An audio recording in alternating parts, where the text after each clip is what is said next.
하나님의 말씀은 마태복음 18장 말씀입니다. 마태복음 18장 21절부터 35절까지 말씀입니다. 저와 성도님들이 한 절씩 교독을 하시고요. 35절은 다 함께 읽겠습니다. 마태복음 18장 21절에서부터 35절. 그때 베드로가 나와 이르되 주여 형제가 내게 죄를 범하면 몇 번이나 용서하여 주리니까 7번까지 아우리니까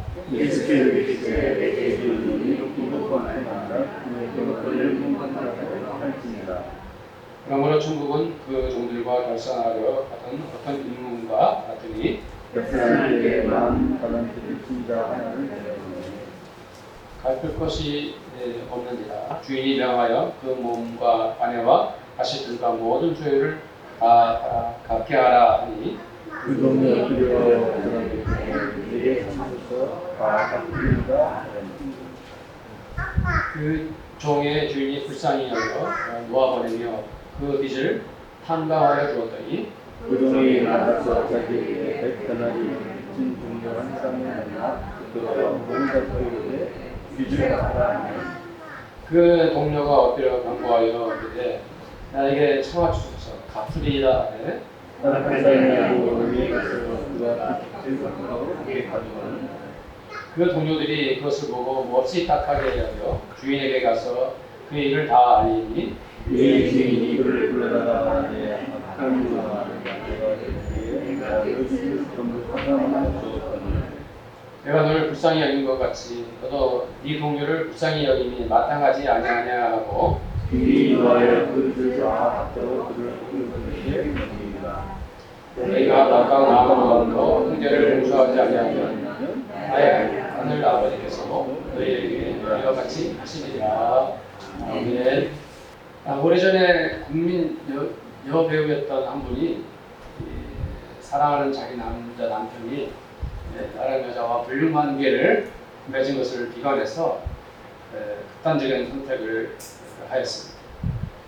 온 국민의 그 사랑을 받았고 화제가 만발했던 두 사람이었는데 남자가 외도를 한 그때 일어난 비극이었습니다. 그러나 그 비극은 그것으로 끝이 난 것이 아니었습니다. 그 여배우의 남동생이 몇 년 후에 또다시 극단적인 선택을 하였습니다. 그리고 그 또 몇 년 후에 결국 그 전 남편도 그렇게 생을 마감하고 말았습니다.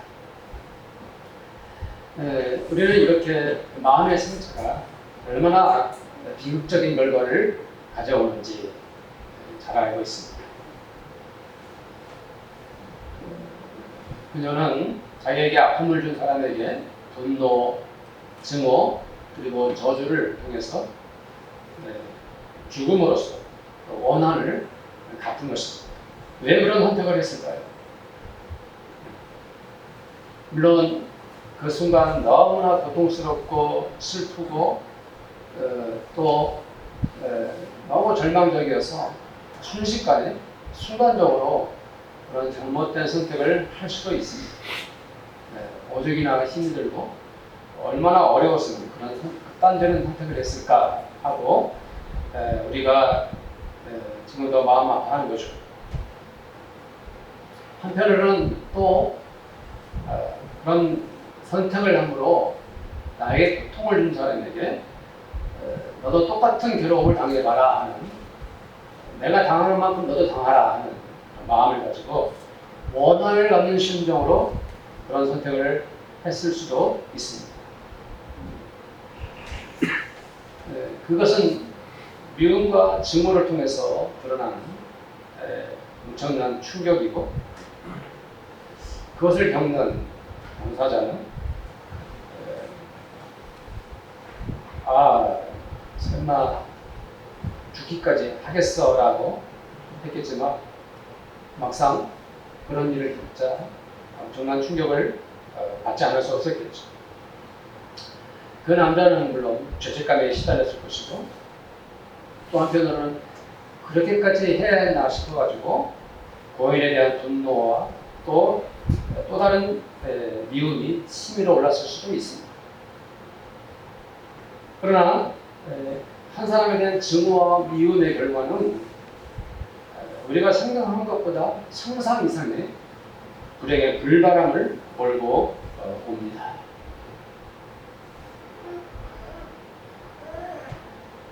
내가 너무 그 사람을 증오하고 내가 너무 슬프고 너무 괴로워해서 그런 선택을 했지만, 그러나 남은 가족들과 친구들, 지인들, 그 사람들에게 찾아오는 고통은 말로 다 못할 정도입니다. 물론 먼저 충격을 가장 먼저 받은 사람은 가해자일 것입니다. 그 가해자도 특별히 그런 고통을 겪는 그 가족들에게 엄청난 비난을 받았겠죠. 너는 사랑했던 사람을 죽인 살인마다. 너는 네 욕심을 채우려고 내 사랑하는 딸을 죽였다. 너는 나중에 네 자식들에게 뭐라고 말할 거냐. 너 자식들이 너 때문에 너희 엄마가 죽었다는 말을 들으면 너는 어떻게 앞으로 인생을 살려고 하면서 뭔가 비난을 퍼부을 것입니다.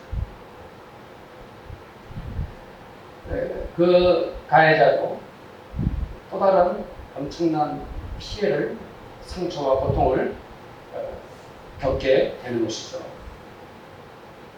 그러나 그 다음에 일어나는 비극은 더욱 고통스럽습니다. 그것은 바로 이 세상을 떠난 가족에 관한 것입니다. 남아있는 가족에 관한 것이죠.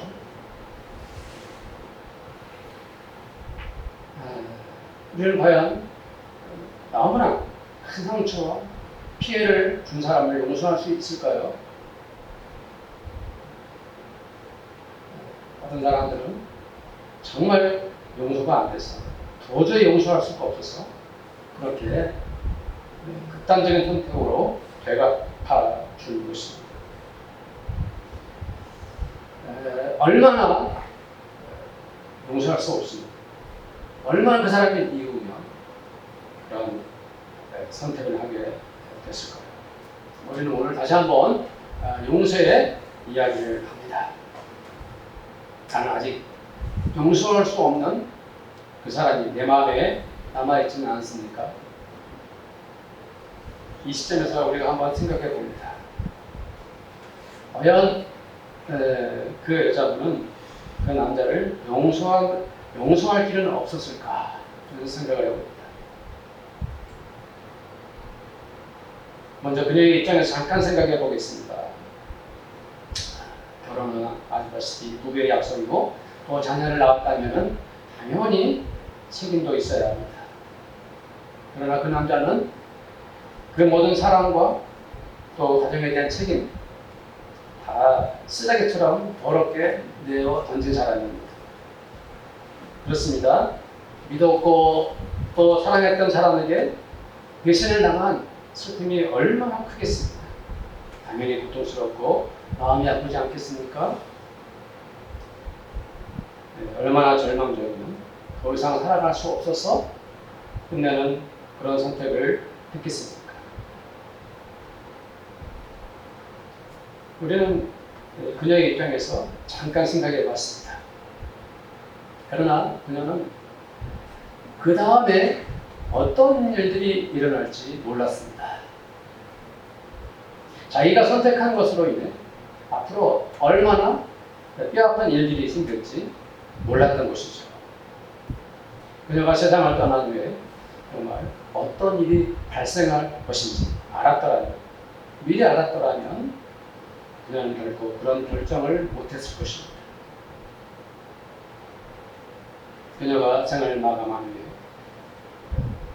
그의 부모, 자녀들, 형제들은 그녀가 겪었던 슬픔보다 더 크고 훨씬 더 깊은 상처를 받게 됩니다.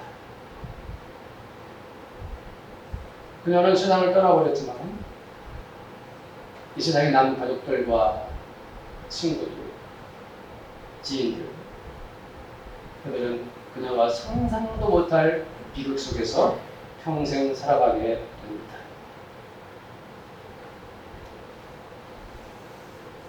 아주 직접적으로 단도직입적으로 말한다면 그 선택은 너무나 이기적인 것입니다.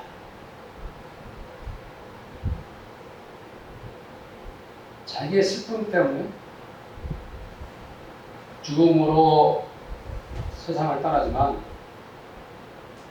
남은 부모 형제들은 상상도 못할 고통에 시달릴 것입니다. 단적 우울증, 무기력감, 슬픔과 비통, 심지어 정신질환까지도 앓게 됩니다. 자기 한 사람 때문에 얼마나 많은 사람들이 치명적 고통에 시달리게 됩니까? 그리고 더욱 비극적인 것은 그 가족들 중에는 또다시 극단적인 선택을 하게 된다는 것입니다. 그녀는 이렇게 자기 가족들에게 비극이 일어날 것을 상상이나 했겠습니까? 왜 우리는 우리에게 고통을 준 사람을 용서해야 합니까? 주님은 7번을 70번씩이라도 용서하라고 말씀하십니다. 이 말씀의 의미가 무엇입니까?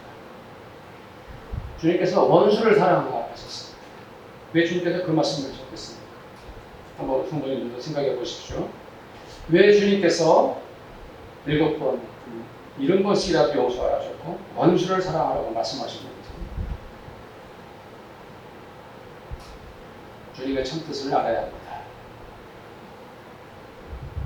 주님께서 그렇게 말씀하시는 이유가 크게 두 가지가 있습니다. 첫째는 용서하지 못할 죄는 없다는 것입니다. 두 번째는 용서하지 않는 미움의 결과가 너무도 참혹하기 때문입니다. 사람들은 누구나 자기가 겪는 고통은 남과 다르다고 믿게 됩니다. 다른 사람들이라면 100번이라도 용서했겠지만 나는 그 사람은 결코 용서할 수 없다고 생각하게 됩니다. 심지어 하나님마저도 내가 그 사람을 용서하지 않는 것에 개입하지 말라 그렇게 주장을 합니다. 내가 왜 그 사람을 용서해야 되는 거지? 그것은 말도 안 됩니다. 나는 그 사람을 결코 용서할 수 없다. 하늘이 쪽이 나도 나는 그 사람을 용서할 수 없다. 내 눈에 흙이 들어가기 전까지는 나는 결코 그 사람을 용서할 수 없어. 이렇게 하는 것이죠. 내가 그 사람 때문에 겪은 고통 때문에 그 사람을 용서하는 문제에 대해서는 결코 타협을 하려고 하지 않습니다. 그러나 주님은 그래도 용서하라고 말씀하셨습니다. 그 어떤 원수라도 용서하라고 주님은 말씀을 하셨습니다. 우리가 용서를 하고 말고 선택을 하라는 것이 아니라 주님은 그냥 그 어떤 잘못을 해도 그 사람을 용서하라고 말씀하셨습니다. 심지어 그 사람이 70번씩 7번 내게 거듭 잘못을 해도 또 용서하고 마지막까지 용서하라고 주님 말씀을 하셨습니다. 실제로 우리는 나에게 고통을 주는 그 사람을 용서할 수 있습니까? 혹은 그렇게 진심으로 용서하고 살아가고 계십니까?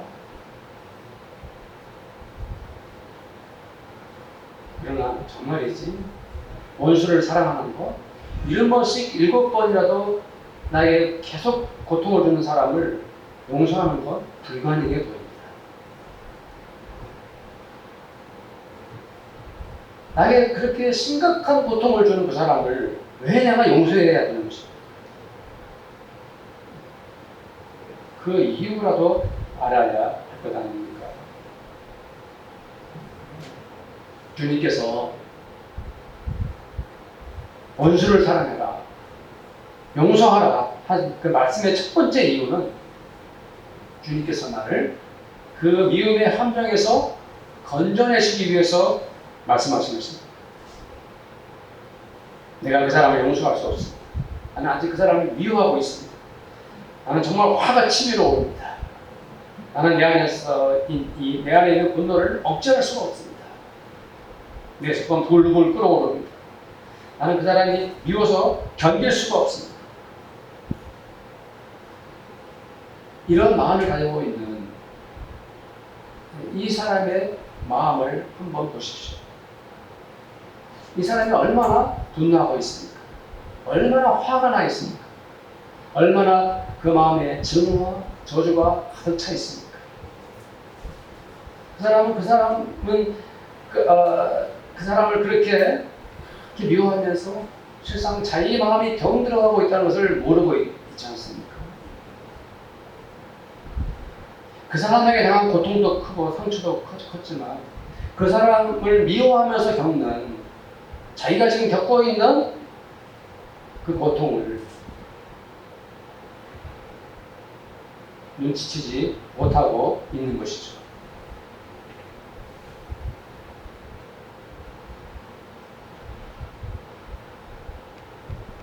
내가 그 사람을 용서하지 않고 그 사람을 용서하지 못해서 겪는 고통은 큰 부정적인 영향을 야기시킵니다. 그것은 가족관계도 파행을 일으킵니다. 부부관계가 어려워집니다. 자녀도 정상적으로 사랑할 수 없게 됩니다. 심지어 신앙생활이나 직장생활에도 부정적인 결과를 낳을 수가 있습니다.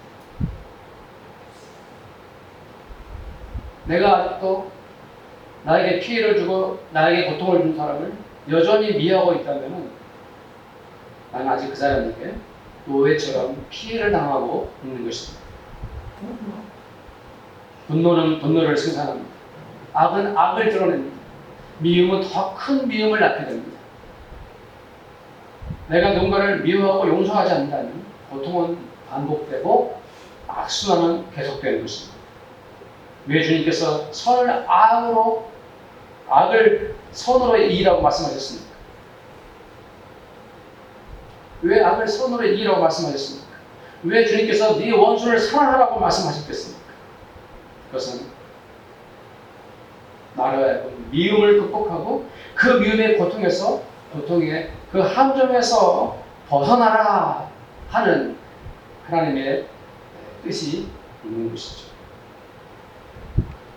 성도님들 한번 생각해 봅시다. 만일 그 여배우가 자기를 배반하고 자신에게 그토록 뼈아픈 고통을 남겼던 그 남자를 용서했다면 어떻게 됐을까요? 가장 먼저 떠오르는 생각은 그녀가 죽음을 선택하지는 않았을 것입니다. 만일 그녀가 그래서 남자를 용서했다면 그녀는 아직도 자기 아이들을 사랑하며 형제들과 부모님들과 평범한 일상을 보내고 있을 것입니다. 아니 최소한 행복한 마음으로 하루하루를 살아가고 있을 것입니다. 그녀와 그 남자가 재계합을 하지 않았다 할지라도 그 남자는 그 남자의 인생을 살고 그녀는 그녀의 삶을 살았을 것입니다. 만약 용서만 할 수 있었다면 그때 그랬다면 그렇게 되었을 것입니다. 내가 아직도 누군가를 용서하지 않고 있습니까?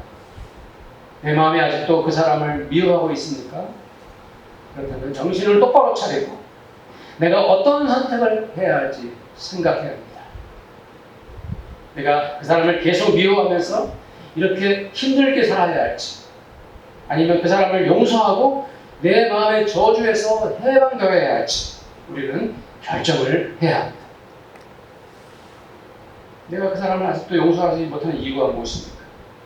내가 아직 그 사람을 미워하고 있다면 그 이유가 무엇입니까?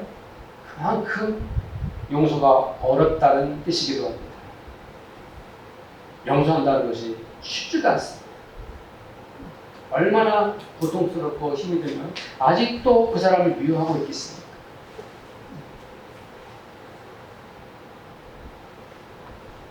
용서가 안 됩니다. 도저히 안 됩니다. 내 힘으로 아무리 용서하고 싶어도 안 됩니다. 그럴 때 우리가 내가 내 힘으로 안 될 때 어떻게 해야 하겠습니까? 사람으로는 못하지만 하나님께서는 그것을 가능케 하십니다. 기도해야 됩니다. 내가 그 사람을 내 힘으로 용서할 수 없기 때문에 우리 하나님께 기도해야 됩니다.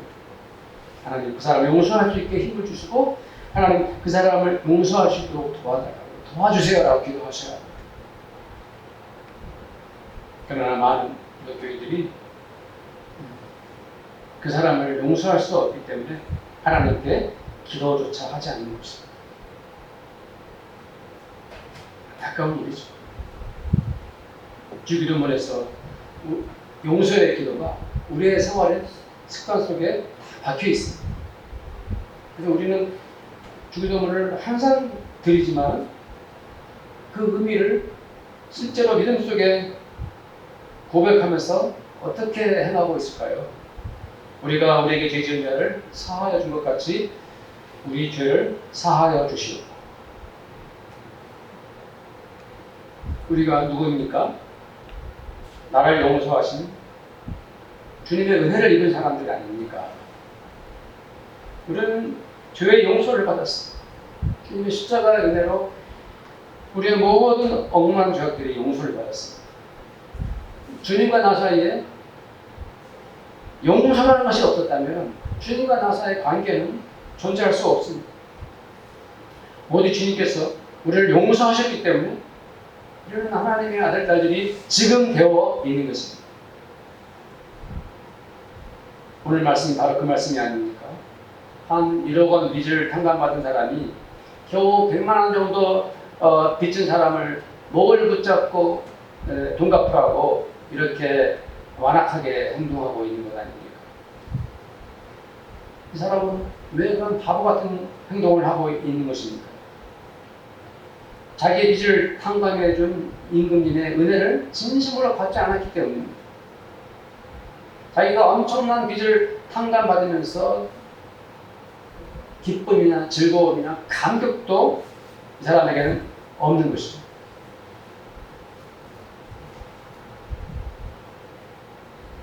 빚을 탕감받았다는 기쁨과 즐거움과 감격이 충만했다면 길거리에서 만난 그 사람을 웃으면서 기꺼이 당신 그 돈 갚지 않아도 돼요. 이렇게 말했겠죠. 우리가 누군가를 용서하지 못하고 있다면 그것은 우리가 주님께 받은 그 용서의 은혜와 감격과 기쁨을 잃어버렸기 때문이죠. 나는 주님께 억만 죄를 용서받았는데 나는 그 사람을 용서할 수 없는 거예요. 우리는 동일하게 성경에 나오는 이 사람처럼 바보 같은 행동을 하고 있는 것입니다.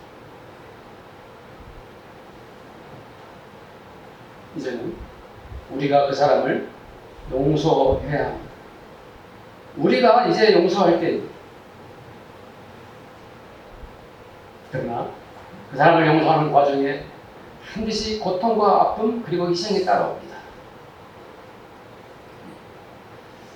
내가 그 사람을 용서해야지 주님께 기도도 하고 그 사람을 용서하려고 애쓰고 수고하는 과정 속에서 나 그 사람을 용서했어 하지만 그 용서했다는 내 고백 속에 다시 슬그머니 내게 그 사람을 향한 미움이 있고 한정한 기쁨이나 평안을 찾아오는 것이 아니라 여전히 그 사람을 미워하고 있는 모습을 발견합니다. 다시 기도해야 되는 것입니다. 아무리 기도하고 아무리 부르짖어도 용서가 안 되고 또 미워질다 할지라도 우리는 다시 무릎 꿇고 그 사람을 위해 기도하셔야 합니다. 내 가슴에 돌덩이처럼 앉아있는 그 무거운 미움의 그 고통을 내 마음에서 온전히 끄집어내셔야 합니다. 끄집어내셔야 합니다. 다시 주님께 기도하면서 주님 용서할 수 있는 은혜와 힘을 달라고 우리가 하나님께 기도해야 하는 것입니다. 그러면 주님은 반드시 응답해 주십니다. 그렇게 너에게 그토록 고통을 준 사람을 용서하려는 너의 그 간절한 기도, 너의 마음, 너의 생각, 너의 아픔, 내가 안다 라고 주님이 말씀하시면서 응답해 주셨습니다. 가장 결정적인 응답이 무엇인 줄 아십니까? 미움을 극복하고 용서해달라고 부르짖는 성도에게 하나님께서 결정적인 응답을 해주십니다. 바로 그것입니다. 바로 이것입니다. 무엇입니까? 내가 너를 사랑하기 때문에 너는 그 사람을 용서하라. 주님 말씀하시는 것입니다. 내가 너를 사랑한다. 그러니까 너 이제 그 사람을 용서해라. 그 의미가 무엇입니까? 네가 아직도 그 사람을 미워하고 슬픔과 고통과 증오와 미움 속에 살아간다면 네가 아직도 그 사람 때문에 아파하고 힘들어한다면 내가 너무 안타깝다. 주님 말씀하시는 것입니다. 내가 너를 사랑하기 때문에 이제 너 그 사람을 용서해라 라고 주님 말씀하십니다. 이제는 용서하라.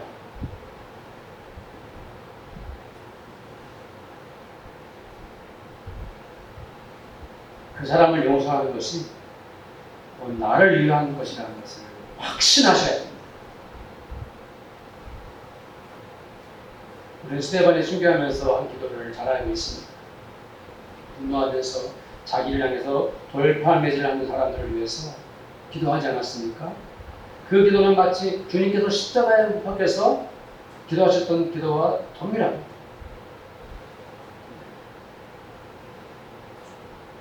스데반이 그런 기도를 어떻게 들을 수 있었습니까? 그는 죽음을 앞두고 있었지만 그 얼굴은 마치 천사와 같았다고 했습니다. 자기는 생명을 바쳐서 순교하지만 그는 그들을 용서하며 눈을 감았습니다. 스데반이 처음부터 착하고 선한 사람이라서 그런 기도를 한 것일까요? 아닙니다. 스데반은 성령 충만한 사람이었습니다. 스데반은 하나님 나라를 바라보는 사람이었습니다. 스데반은 오직 그는 예수님의 은혜로 그 사람을 용서한 것입니다. 죽음을 통해서 용서받은 경험을 겪은 스데반은 죽음을 겪으면서 그들을 용서하고 있습니다. 그렇습니다. 도저히 용서할 수 없는 그 사람, 도저히 용서가 안 되는 그 사람을 어떻게 용서를 할 수 있겠습니까? 안 됩니다. 오직 주님의 은혜로만 용서할 수가 있는 것입니다.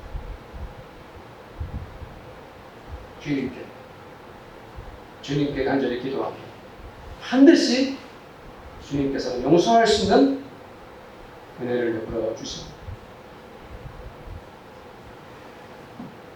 우리는 사랑에 온듯한 손영환 목사님 이야기를 잘 알고 있습니다. 사실 우리는 그 이야기나 영화를 잘 알고 있지만 실제로 우리의 그 이야기는 우리에게 공감이 잘 안 됩니다. 이건 손영환 목사님이 하신 일이지. 내가 어떻게 내 자식을 둘이나 죽인 그 원수를 사랑할 수 있겠어. 마음의 감동을 받고 눈물도 흘리고 그 영화를 통해서 또 그 목사님의 삶을 통해서 우리는 많은 은혜를 받지만 실제로 과연 우리는 손영환 목사님처럼 할 수 있는가? 못하는 것이죠. 그러면 손영환 목사님이 자기 아들 둘을 죽인 그 원수를 양아들로 삼으려고 했을 때 그 사모님과 온 가족들과 친지들이 성도들이 다 반대를 했습니다. 그런데도 손영환 목사님이 끝나 왜 그 원수를 자기 아들로 삼았습니까? 두 가지 이유입니다. 저 원수를 그냥 버리면 지옥에 간다. 목사님이 친히 하신 말씀이죠. 그 영혼이 불쌍했을까? 두 번째는 무엇입니까? 그를 사랑해서 그를 용서하고 사랑하기 위해서 양아들을 선택하고 있습니다. 자기 아들 두 아들은 정말 지혜롭고 똑똑하고 밝고 믿음 좋은 그러한 아들들이었습니다. 사진을 봐도 정말 멋지게 생겼어요. 아마 그 두 아들이 죽지 않고 살았다면 한국 교회와 우리 민족을 위해서 크게 쓰임받았을 거예요. 가까운 아이들이, 자기 아이들이 죽었는데 왜 목사님이 슬프지 않았겠습니까? 왜 눈물을 흘리지 않았겠습니까? 왜 괴롭지 않았겠습니까?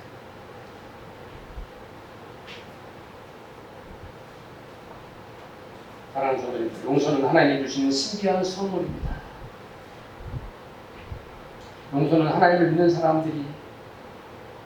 사람들을 많이 가질 수 있는, 하나님을 모르는 사람과 하나님을 믿지 않는 사람들을 알 수 없는 주님만이 주신 거룩한 축복입니다.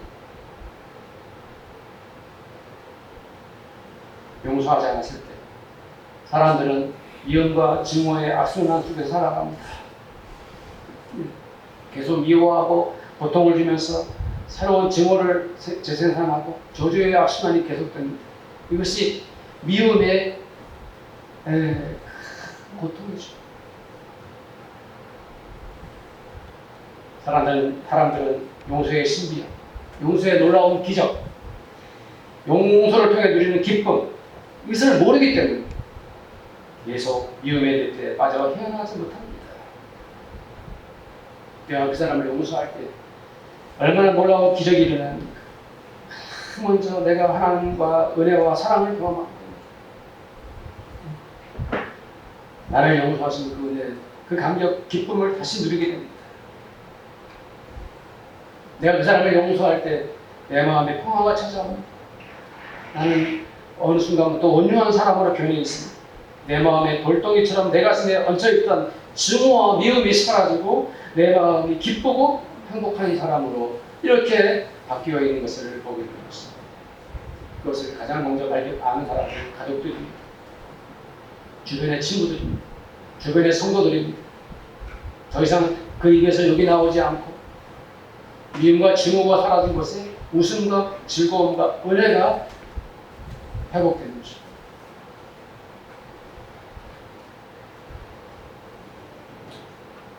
우리는 때로 이 세상에 살아갈 때 이방인처럼 살아갑니다. 우리는 하나님을 믿고 살아가는 것 그 자체가 사람들의 눈에는 참 이상해 보일 수도 있습니다. 지금 세상의 특징 중에 하나는 무엇입니까? 누군가를 미워하면 그 증오를 결코 풀지 않습니다. 누군가가 딱 한 번 잘못을 하면 내 눈에 그 사람이 미워지면 결코 그 사람을 용서하지 않습니다. 우리나라 쌍둥이 배구 선수 둘이 있는데 학창시절에 학교 폭력을 행사했다는 이유로 더 이상 선수 생활을 못합니다. 그런데 그 쌍둥이 그 두 선수를 그리스에서 받아주었습니다.